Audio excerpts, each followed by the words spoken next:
Setelah Partai Komunis China secara tiba-tiba meninggalkan kebijakan Zero Covid berdasarkan lockdown, dengan segera, Partai Komunis China gencar mempromosikan propaganda tentang rencananya untuk pemulihan dan pertumbuhan ekonomi.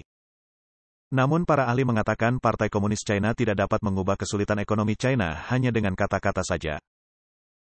Menurut Xin Tangren, ekonom Min Xin Pei mengatakan bahwa kebijakan Zero Covid Partai Komunis China telah meninggalkan bekas luka yang mendalam pada ekonomi China. Sebelum pandemi, China memiliki 44 juta usaha kecil, yaitu 98% dari semua lini bisnis dan sekitar 80% pekerjaan di luar sektor negara.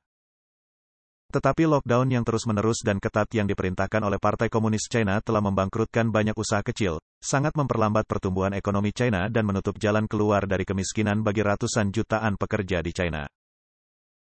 Selain itu, tekanan geopolitik, terutama perang teknologi dengan AS, membuatnya menyulitkan Partai Komunis China untuk mencapai tujuan ekonominya.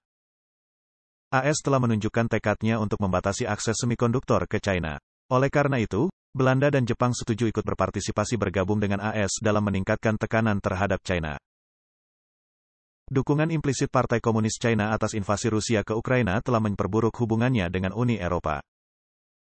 Akibatnya, beberapa negara Eropa sekarang mengikuti contoh AS menyerukan pemisahan diri dari China. Min Xin Pei berkomentar bahwa selama ketegangan geopolitik terus berlanjut, China akan mengalami kesulitan untuk menarik investasi dari luar negeri.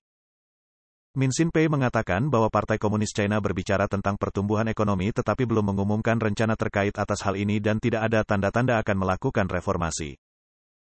Dia memperingatkan orang-orang untuk tidak mempercayai propaganda Partai Komunis China begitu saja dan ekonomi China kemungkinan besar akan stagnan.